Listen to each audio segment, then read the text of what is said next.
ନମସ୍କାର ବନ୍ଧୁଗଣ, ଆପଣମାନେ ଜାଣିଥିବେ ଯେ ଭାରତ ନିଜର ସଂସ୍କୃତି, ପରମ୍ପରା ଏବଂ ପ୍ରାଚୀନ କଳା ପାଇଁ ସମଗ୍ର ବିଶ୍ୱରେ ପ୍ରସିଦ୍ଧ। ଖାସ୍ କରି ଭାରତର ମନ୍ଦିରମାନର କଳା ସ୍ଥାପତ୍ୟ ଉଚ୍ଚ କୋଟିର। ଭାରତରେ ଅସଂଖ୍ୟ ମନ୍ଦିର ରହିଛି ଯାହାର କାରୁକାର୍ଯ୍ୟ ମନ୍ତ୍ରମୁଗ୍ଧକର। ସେଥିମଧ୍ୟରୁ ତିରୁପତି ବାଲାଜୀ ମନ୍ଦିର ମଧ୍ୟ ଗୋଟିଏ। ଏହି ମନ୍ଦିରର କାରୁକାର୍ଯ୍ୟ ଅତ୍ୟନ୍ତ ଉଚ୍ଚକୋଟୀର ଏବଂ ଏହାର ଇତିହାସ ମଧ୍ୟ ଅତ୍ୟନ୍ତ ପୌରାଣିକ। ଏହି ତିରୁପତି ବାଲାଜୀ ମଧ୍ୟରେ ରହିଛି ଅନେକ କିଛି ରହସ୍ୟ ଏବଂ ଚମତ୍କାରପୂର୍ଣ୍ଣ ତଥ୍ୟ। ତେବେ ଏହି ତିରୁପତି ବାଲାଜୀ ମନ୍ଦିରର ପୌରାଣିକ କାହାଣୀ ଏହି ଚ୍ୟାନେଲରେ ଅପଲୋଡ଼ ହୋଇସାରିଛି। ଆସନ୍ତୁ ଜାଣିବା ଏହି ତିରୁପତି ବାଲାଜୀ ମନ୍ଦିରର କିଛି ଚମତ୍କାରୀ ରହସ୍ୟ। ଦୟାକରି ଭିଡ଼ିଓରେ ଆଗକୁ ବଢ଼ିବା ପୂର୍ବରୁ ଭିଡ଼ିଓକୁ ଲାଇକ୍ ଏବଂ ଚ୍ୟାନେଲକୁ ସବସ୍କ୍ରାଇବ୍ କରିଦିଅନ୍ତୁ। ତିରୁପତି ବାଲାଜୀ ମନ୍ଦିରଟି ଭାରତର ଆନ୍ଧ୍ରପ୍ରଦେଶ ରାଜ୍ୟର ଚିତ୍ତୋର ଜିଲ୍ଲାରେ ଥିବା ତିରୁମାଲା ପର୍ବତ ମଧ୍ୟରେ ଅବସ୍ଥିତ। ଏହି ମନ୍ଦିରରେ ଅନେକ କିଛି ଚମତ୍କାରୀ ରହସ୍ୟ ରହିଛି, ଯେଉଁଗୁଡ଼ିକ କି ଆପଣମାନେ କିଛି ଜାଣିଛନ୍ତି ଏବଂ ଅନେକ କିଛି ଜାଣିନାହାନ୍ତି। ତେବେ ଆସନ୍ତୁ ଜାଣିବା ଏହି ମନ୍ଦିରର କିଛି ତଥ୍ୟ। ପ୍ରଥମତଃ, ଏହି ମନ୍ଦିରଟି ତିରୁମାଲା ପର୍ବତର ସପ୍ତମ ଚୂଡ଼ାରେ ଅବସ୍ଥିତ। ଏହି କାରଣରୁ ଏହି ମନ୍ଦିରକୁ ଟେମ୍ପଲ ଅଫ୍ ସେଭେନ୍ ହିଲ୍ସ ଅର୍ଥାତ୍ ସାତ ଚୂଡ଼ାର ମନ୍ଦିର କୁହାଯାଏ।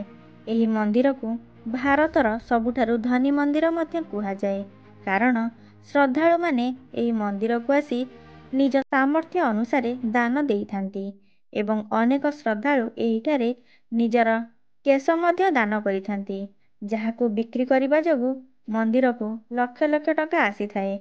କହି ରଖୁଛି କି ଏହି ମନ୍ଦିରର ଆୟ ଏକ ମାସକୁ 200ରୁ 300 କୋଟି ହୋଇଥାଏ। ଏହି ଟଙ୍କା ମନ୍ଦିର ତରଫରୁ ଅନେକ ସମାଜସେବା ଏବଂ ଧାର୍ମିକ ଅନୁଷ୍ଠାନରେ ଲାଗିଥାଏ। ଏହା ଥିଲା ମନ୍ଦିରର କିଛି ବାହ୍ୟ ତଥ୍ୟ। ତେବେ ଆସନ୍ତୁ ଜାଣିବା ମନ୍ଦିର ଭିତରର କିଛି ଚମତ୍କାରୀ ରହସ୍ୟ। ଏହି ମନ୍ଦିରର ପ୍ରଥମ ରହସ୍ୟ ହେଉଛି ତିରୁପତି ବାଲାଜୀ ମନ୍ଦିରରେ ଥିବା ଶ୍ରୀନିବାସ ବୈକୁଣ୍ଠେଶ୍ୱର ସ୍ୱାମୀଙ୍କ ବିଗ୍ରହ।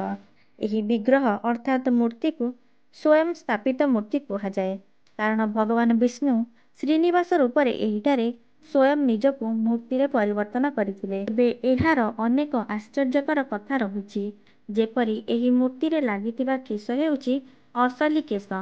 ପୌରାଣିକ ମାନ୍ୟତା ଅନୁସାରେ ଶ୍ରୀନିବାସଙ୍କ ମସ୍ତକରେ କୁଲ୍ହାଡ଼ି ଆଘାତ ଲାଗିବା କାରଣରୁ ତାଙ୍କ ମସ୍ତକର କିଛି କେଶ ଛିଡ଼ି ଯାଇଥିଲା।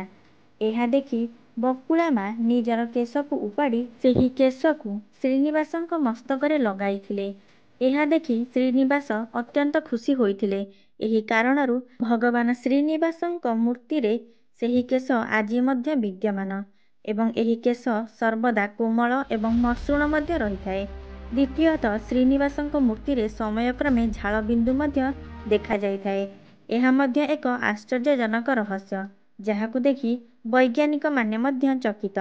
ତେବେ ଶ୍ରୀନିବାସଙ୍କ ମୂର୍ତ୍ତିର ଆଉ ଏକ ରହସ୍ୟ ରହିଛି। ଶ୍ରୀନିବାସ ମୂର୍ତ୍ତିଙ୍କୁ ଅର୍ଥାତ୍ ବିଗ୍ରହକୁ କାନ ଡେରି ଶୁଣିଲେ ସେଥିମଧ୍ୟରୁ ସମୁଦ୍ରର ଲହରୀର ଶବ୍ଦ ଶୁଣାଯାଏ। ଏହି ମନ୍ଦିରରେ ଆଉ ଏକ ରହସ୍ୟ ହେଉଛି ଏହି ମନ୍ଦିରର ଗର୍ଭଗୃହରେ ଥିବା ଦୀପ। ଏହି ଦୀପ ବିନା ତେଲ ଏବଂ ବିନା ଘିଅରେ ଦିନରାତି ପ୍ରଜ୍ୱଳିତ ଅଛି। ଏହାର ରହସ୍ୟ ଆଜି ପର୍ଯ୍ୟନ୍ତ କେହି ଭେଦ କରିପାରି ନାହାନ୍ତି। ଏହି ମନ୍ଦିରର ବାହ୍ୟ ଭାଗରେ ଯେପରି ପବନ ପ୍ରବାହିତ ହେଲେ ମଧ୍ୟ ଏହି ମନ୍ଦିରର ଗର୍ଭଗୃହରେ ସର୍ବଦା ଶୀତଳ ପବନ ପ୍ରବାହିତ ହୋଇଥାଏ। ଆପଣମାନେ ଜାଣିଥିବେ, ଭଗବାନ ବିଷ୍ଣୁଙ୍କୁ ତୁଳସୀ ଅର୍ପଣ କରାଯାଇଥାଏ ଏବଂ ପରେ ସେହି ତୁଳସୀକୁ ସମସ୍ତ ଭକ୍ତମାନେ ଶ୍ରଦ୍ଧାରେ ଗ୍ରହଣ କରିଥାନ୍ତି। କିନ୍ତୁ ଏହି ମନ୍ଦିରରେ ଭଗବାନଙ୍କ ବିଗ୍ରହରେ ତୁଳସୀ ତ ଅର୍ପଣ କରାଯାଏ, କିନ୍ତୁ ପରେ ସେହି ତୁଳସୀକୁ ପାଖରେ ଥିବା ଏକ କୂପରେ ଫୋପାଡ଼ି ଦିଆଯାଏ। ଏହି ମନ୍ଦିରରେ ପ୍ରତ୍ୟେକ ଦିନ ପ୍ରସାଦ ରୂପରେ ଦେଶୀ ଘିଅରେ ନିର୍ମିତ 3 ଲକ୍ଷ ଲଡ଼ୁ ତିଆରି କରାଯାଏ ଏବଂ ଏହି ଲଡ଼ୁକୁ ଭକ୍ତମାନେ ସେବନ କରିଥାନ୍ତି। ଭଗବାନଙ୍କ ସେବାରେ ଲାଗୁଥିବା ଫୁଲ, ଫଳ, ପରିବା ଏବଂ ଅନ୍ୟାନ୍ୟ ସାମଗ୍ରୀ ମନ୍ଦିରଠାରୁ 23 କିଲୋମିଟର ଦୂରରେ ଥିବା ଏକ ଗ୍ରାମରୁ ଆସିଥାଏ ଏବଂ ସେହି ପ୍ରସାଦ ସବୁ ମନ୍ଦିରର ରୋଷେଇଶାଳାରେ ପ୍ରସ୍ତୁତ କରାଯାଏ। ଏହି ମନ୍ଦିରରେ ପ୍ରତ୍ୟେକ ବର୍ଷ ସେପ୍ଟେମ୍ବର ମାସରେ ବାର୍ଷିକ ଉତ୍ସବ ପାଳନ କରାଯାଏ, ଯାହାକୁ ବ୍ରହ୍ମୋତ୍ସବ କୁହାଯାଏ।